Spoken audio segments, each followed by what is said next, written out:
Famous people with Sami ancestry include actress Renee Zellweger and singer Joni Mitchell. Oh, Talented bunch, apparently. very talented. Number 50.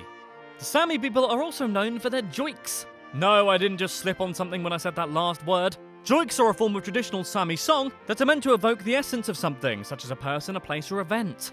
Though the tradition has existed for a very long time, nowadays joiks have been brought to the mainstream, with them even being performed on Sweden's Got Talent. Number 51.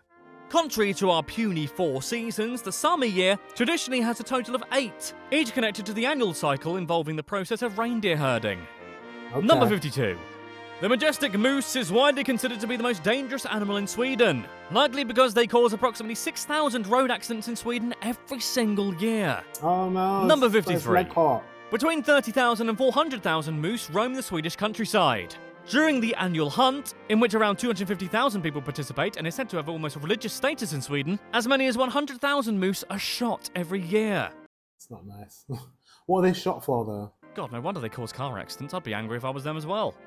Number 54. Let me know in the comment section The what they're danger shot of for. moose-related car crashes is so severe that Sweden even requires cars to pass a moose test. Cars must be able to swerve very quickly around a hypothetical moose without flipping over, in the apparently very likely event that a moose should appear suddenly in the middle of the road.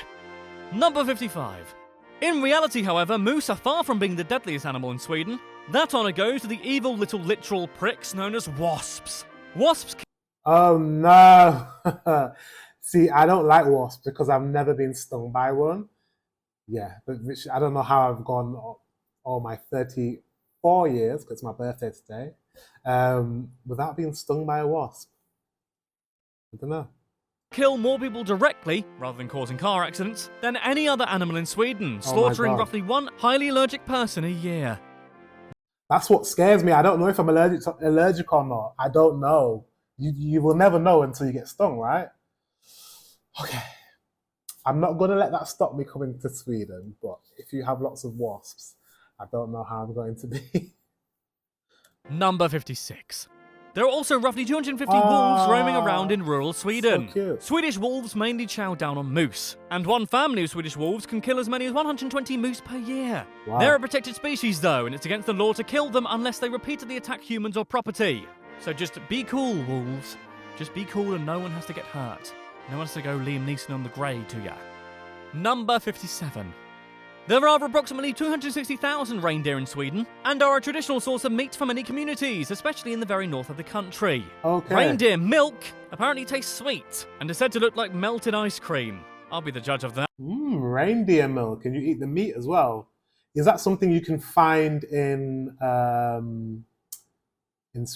Stockholm? Like, is there a restaurant or a place where you could try reindeer meat or reindeer milk? I'd be interested to try it. All the vegans, please don't comment in my comment section telling me how bad I am. But I would like to try some reindeer milk. That'd be quite cool. That, perhaps, one day when I visit again this year. Number 58. Swedish is the official language of Sweden, but the country officially protects 5 other minority languages. Finnish, spoken by the Finnish minority of Sweden. Meänkieli, a separate dialect of Finnish spoken mostly in Sweden. Sami, the language of the Sami people. Romani, the language of the Romani people. And Yiddish, a Jewish language originating in Germany. Wow. Number 50. Wow. There's a lot of languages spoken in Sweden. He forgot to say that Swinglish. There was a guy in my comment section who said that you guys speak you call it Swinglish because you use like a lot of Swedish words mixed in with English words, and it's like a nice little nickname for it. But you guys speak English very well. I can tell just from the comment section and you guys typing in there. I'm like, English is really, really good. 59. The Swedish language is known for its notable similarity to Norwegian and Danish. Owing to their common history, many people consider the 3 languages to be more of a language spectrum, as each one is at least somewhat mutually intelligible with the others. As such, it's often said that by learning either Swedish, Norwegian or Danish, one is actually learning all 3. Number 60. In many ways, the Swedish tongue is the Zooey Deschanel of languages, in that it's adorably yet irritatingly quirky. One Swedish word that is spelled the same as the English is gift, but is pronounced jeft and has 2 separate meanings, the first of which means married. The second definition is poison. Not only that, the Swedish word for good is bra, the word Bra. kiss means urine, and their word for end is Urine? slut, creating an unfortunate Slut. situation in which the Swedish term for the final stop of a bus or train route is a slut station. I think I've been on that website before, actually. Number 61. The Swedish term lagom doesn't have a direct equivalent Lagom. in English. The word refers to things that are just right, like Goldilocks. As in, Goldilocks said just right, Goldilocks wasn't just right, oh god. The term can be used for just about anything, and has even captured the imagination of outsiders with the same tedious inevitability that brought the Danish notion of hygge, hygge, hygge, hitchy to our shores. Number 62. A number of Swedish words have made it to the English language. Possibly the most well-known is moped, a portmanteau of moped. motor and pedal. Other examples include ombudsman, orienteering, and tungsten. I can't even say it. Ombudsman. And moped. And what was the other thing you said? Of motor and pedal. Other examples include ombudsman, orienteering, and tungsten, which literally means heavy stone. Okay. Number 63. According to the Swedish Academy, the longest word in the Swedish language is, oh god, here we go, realisationsvinstbeskattning, which translates to capital gains tax. Oh, Sweden. Okay. You've got nothing on Germany, my friends. Nintendo 64. There is a remote valley in Sweden where people still speak an ancient dialect of Old Norse called Elfdalian. It's considered by many to be the closest language to that spoken hundreds of years ago by the Vikings, and up until the 1900s, it was still written using runes. Number 65. Almost 90% of people in Sweden speak English, which is good for us British Philistines abroad. Yeah. British people, by and large, do not thankful. speak Swedish, but guess what, Sweden? We don't have to. Guys, that's not nice, is it? Yeah, it's really bad that English people, we don't speak any other European languages, because, I mean, English is the lingua franca of the world. But I wish it was pushed more in schools that we spoke some European languages. I studied German in school, and that's it. But I've always wanted to learn Spanish, and I wouldn't have been averse to learning like Swedish or something like up in that region. Although I am trying to learn, because I do have relatives over there and I want to speak to them. Number 66. One of the most internationally renowned Swedish dishes consists of Swedish meatballs served with mashed potato, gravy, and lingonberry jam. You can get it at every Ikea restaurant, and frankly, it's the main reason I go to Ikea. Number 67. An interesting aspect of Swedish culture is that of fika. Fika essentially refers to taking a coffee break, and is usually accompanied with pastries and light conversation. It's such an important part of Swedish life that many companies give employees 2 daily fika breaks a day. That's what daily means. Oh, it's like a similar culture to our tea culture in Britain, like tea and biscuits or afternoon tea. This looks like afternoon tea, where they're sat there with the tiered plates. I love afternoon tea. Oh, that's a nice. I think it's quite a European thing then. I don't know why I said that twice. Number 68. Absolute Vodka, currently owned by Pernod Ricard, used to belong to the Swedish government. Oh. It was sold to the French company in 2008 for $8.3 billion. Wow. No. Now, Absolute Vodka, I thought was American. Number 69. Slutstation. When the Yuletide season swings around in Sweden, Coca-Cola sales can drop sometimes more than 50% due to the tradition of drinking julmust, a Swedish Christmas soft drink created as an alternative for beer. Number 70. I want to try it. I don't know what it is. Julmust. I want to try it. Let me know in the comment section what that tastes like. Another traditional Swedish Christmas drink is glögg, which is 100% the Glögg. most unappetizing name for a beverage. That looks like glögg. If it's a hot tea, I can see. What are those? What they're called? Oh, that's grapefruit in there or orange, and the sticks. I can't think of the word, but they're in mulled wine. I wonder if that tastes like mulled wine. Glögg. Ever conceived. Glögg is mulled wine poured over aquavit, There we clear go. caraway flavoured liquor, and then set on fire, because why not? It's traditional, by the way, to make sure the flame is out before drinking it, before you go singeing your eyebrows or burning your face off. I love mulled wine, and it's mulled wine poured over a liqueur, so I just know I'm going to love that. I need to try some of that too. Number 71. If you were wondering, What the Swedish hell is aquavit? You're in luck because I'm about to tell you.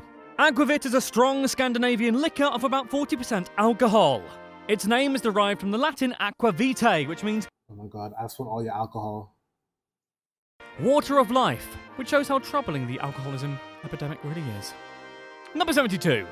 The famous Swedish smorgasbord, which involves a meal made up of many different individual dishes laid out on a table, i.e. a Scandinavian buffet, originated as a peasant custom where whole villages would collectively celebrate the harvest with roast game, as well as boiled potatoes and turnips, fresh smoked or pickled fish, meatballs, pancakes and soups.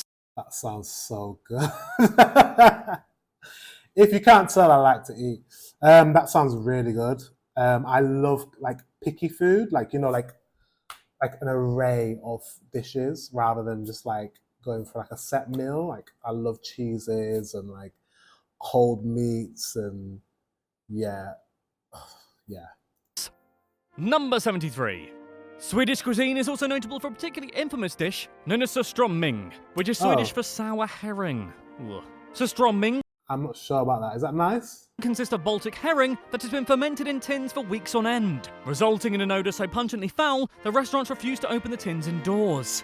If that's not an indicator that shows why it shouldn't be served as food, I don't know what is, those crazy... Okay, is that nice? Because it doesn't look appetizing. I'm going to be very honest, it doesn't look good. But, however, there's a difference between the way something looks and the way something tastes. So let me know in the comment section if any of you guys eat that and whether it's nice, and whether if, when I go to Sweden, should I seek that out and try it? Sweet. Number 74. In 2016, the Swedish Tourist Association created the Swedish number, a phone number which randomly connects callers to Swedish people who have signed up to be the ambassadors for their country. Participants are deliberately given no training or instructions on how to behave, with the idea that the random nature of the hotline, dubbed Call a Swede, provides callers with an unfiltered view of Swedish life. Funnily enough, I know this because Jennifer Lawrence gave me this phone number as her own. Thanks, Jen. Number 75. Similarly, Sweden has an official Twitter account which is managed on a week-to-week basis by a Swedish citizen, with the aim of promoting Sweden to the world. The project has inspired a number of similar accounts, such as @WeAreAustralia and @PeopleOfLeeds. At People of Leeds? That's my city. That's where I'm from. I'm from Leeds. What? A number of similar accounts, such as @WeAreAustralia and @PeopleOfLeeds. Very strange. That's where I'm from. Number 76. Sweden even has a national font, Sweden Sans. The design of the snazzy sans serif Swedish typeface was designed to unambiguously represent Sweden in the world. Well, that's what Sweden looks like, apparently. Number 77. Another slightly odd but intriguing Swedish tradition is that of the crayfish party, in which large groups of people get together and, as the name suggests, eat a crapload of crayfish. Okay. Sounds cray. Doesn't matter. This is because the harvesting of crayfish used to be restricted to a certain part of year around August and September. So seafood-loving Swedes would take advantage of the opportunity to eat a crapload of crayfish, and did just that, resulting in a fun Swedish tradition that must be fun if you're not, I don't know, allergic to seafood. In which case, just don't do it. Number 78. In the Swedish town of Gävle, a decades-long battle continues to rage at Christmas time, where many of the residents get together to build a giant straw goat, symbolising the goats that pull Santa's sleigh. Oh yeah, sorry, by the way, I should have said, in Sweden, goats pull Santa's sleigh, not reindeer, just go with it. Oh, okay. It's goats pull the sleigh, not reindeer in Sweden. Even though you got loads of reindeer. Anyway, other residents who identify more with Sweden's pagan history view the large goat as akin to the two goats that pulled the chariot of the Norse god Thor, who would burn and eat them every night only for them to be resurrected the next morning. Don't see that in the movies, do ya? As such, half the town builds the goat, and the other tries to burn it down. Unsurprisingly, the goat burns most years. Number 79. One iconic symbol of Sweden is that of the Dalekarlion, or Dala horse, which are carved wooden horses that originate as children's toys from the Swedish province of Dalarna. They have since become a widespread cultural icon, and are often given as gifts to visiting celebrities such as Bill Clinton, Bob Hope, and Elvis Presley. They are produced in a wide variety of designs, but the most common form is painted in a distinctive bright red. Number 80. Interesting. Sweden legalised homosexuality in 1944 and in 1972 became the first country in the world to allow transgender people to change their legal gender. So progressive, Sweden. Very progressive. Swedes appear to be a fairly loving and accepting bunch. As of 2013, a whopping 81% of people in Sweden supported the rights for gay, lesbian and bisexual people to marry. Haha, yeah, go! I'm definitely coming to Sweden. think you guys are nice. Very, very, very. I like progressive nations. Think a progressive nation says a lot about its people.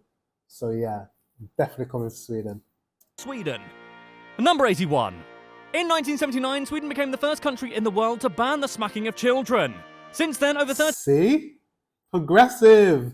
I completely agree with that. I don't believe in smacking children. I believe if you smack your child, you obviously need some lessons on parenting.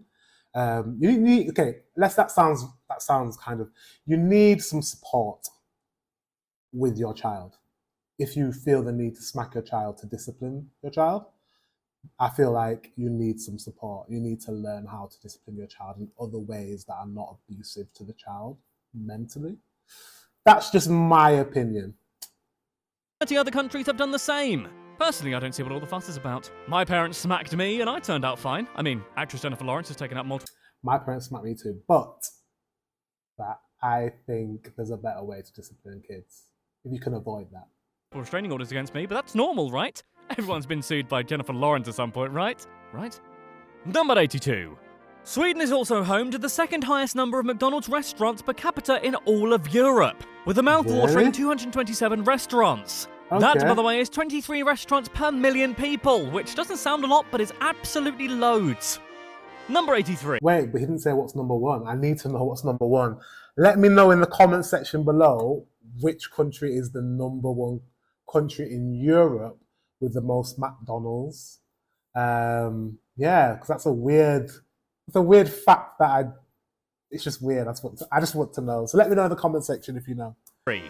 The world's first ice hotel was built in the 1980s in Älvsjö, which is only a few miles away from the aforementioned northernmost Swedish town of Kiruna. The now famous ice hotel was designed by architect Ingiv Bergqvist and boasts 60 rooms that are available for bookings between December and April. Guests are given thermal jumpsuits to wear and sleep underneath several layers of super insulated bedding, so that, they don't die overnight in the -8 degrees Fahrenheit frozen hell that is their bedroom. Oh my god. Number 84.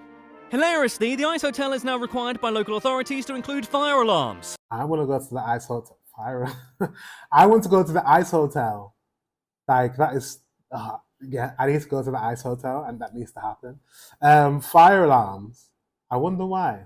Despite almost entirely being made of ice. Like, it's in the name of the place. If it were called the Dry Grass and Lighter Fluid Hotel, maybe they'd have a point, but surely if there was a fire, you'd notice because the fucking place is melting. Yeah, literally. Number 85. The Esrange Space Center, again located only a few miles away from Kiruna, is a space and climate research center and is also Europe's only civilian rocket base. Rocket launches, balloon ascents, and the testing of unmanned aircraft have all been carried out at this Swedish base. Number 86. A genuinely impressive Swedish feat regards the nation's incredible recycling habits. Sweden is so good at recycling that it's actually run out, and as such imports around 80,000 tons a year from Norway to give their neighbours a hand.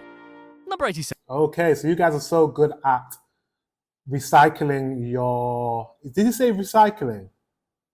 Swedish base. Number 86. A genuinely impressive Swedish feat regards the nation's incredible recycling habit. Yeah, so you guys are so good at recycling your trash that you have the capacity to take other countries' trash and recycle it and charge those countries for doing that. That is so good. I don't know why I'm so impressed about that. I'm just impressed. But I just think some countries really struggle with getting rid of waste. Really do. And I don't know. I'm going to find a video that explains how you guys are so good at getting rid of waste. That's going to be another video for another time.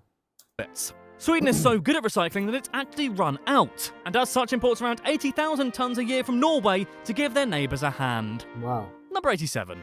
When the classic Monty Python film Life of Brian was released in 1979, Norway found its content so objectionable that it banned the movie, accusing the creators of blasphemy. They're not blasphemers, they're just very naughty boys. Norway's neighbours in Sweden, who are apparently much more chill about the whole blasphemy thing, ran ads for the film which exclaimed, "The film that's so funny it was banned in Norway." Oh, sick burn, Swedes, good one.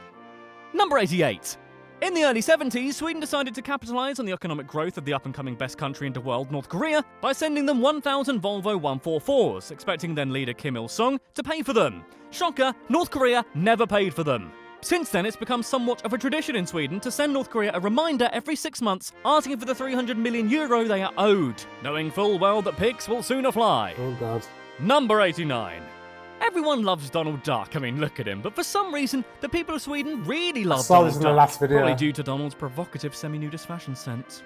In fact, Swedes love Donald Duck so much that the country had to make voting for him illegal, as his name would often be used when voters wanted to issue a protest vote, or just simply didn't.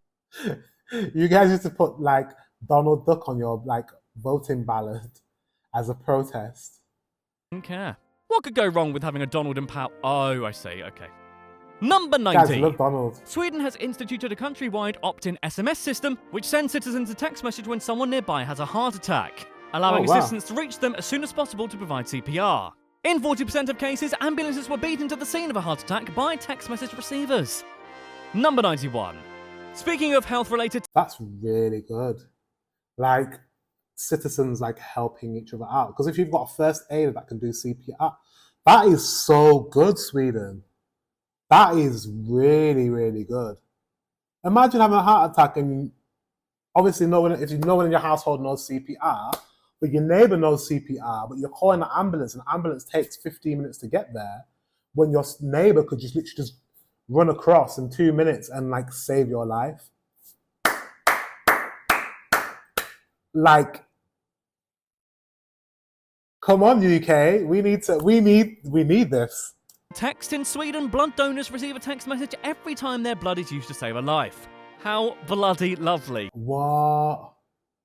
Because I donated blood and I was no one let me know if I saved someone's life or not. That's amazing.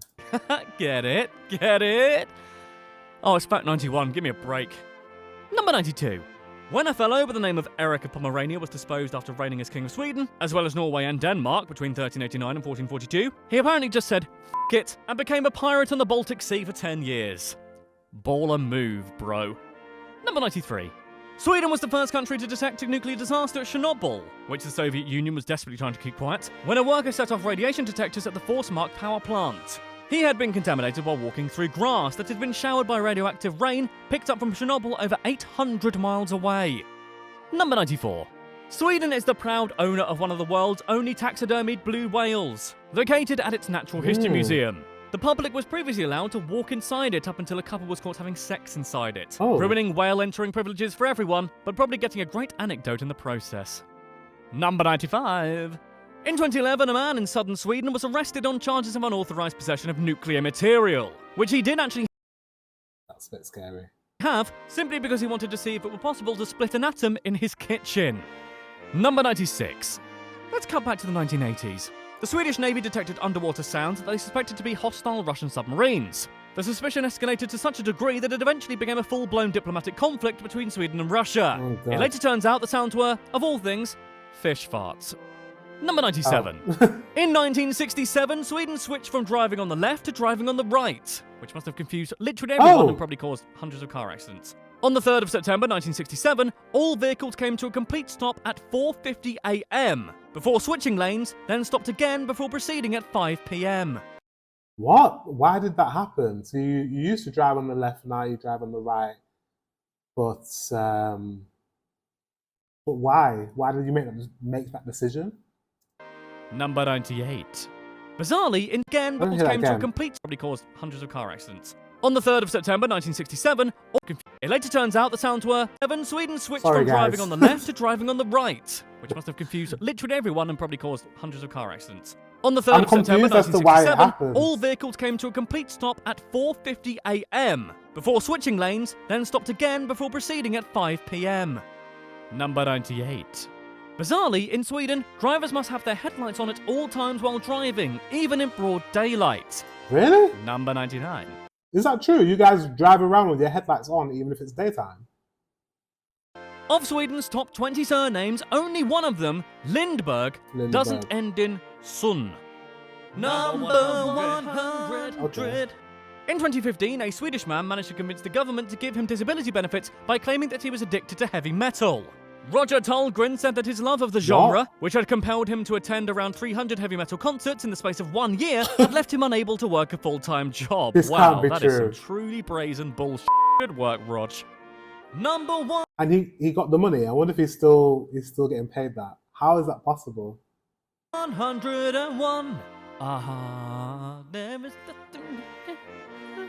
For decades in Sweden, bars and clubs required an expensive license to allow their patrons to dance in their establishments. On a number of occasions, businesses had their licenses to sell alcohol revoked for hosting unlicensed dance parties, and many people were literally arrested. The frankly embarrassing law was finally repealed in 2016, and it's a good thing too, because I like to get my dancing shoes on. Coming at you, Stockholm. Although I should be arrested for that, really. Just sheer danceability. Anyway, that was 101 facts about Sweden. Which country, or indeed not country, anything else? What do you like to see next? Let me know. That was really, really, really good. Really, really good. I've learned a lot. It strengthened my want to visit Sweden. I want to visit. There's a few things in there that I need answers for. So let me know in the comment section below if you know what I'm talking about or what I said earlier. Guys, thank you very much for watching. Until the next video, I will see you guys later.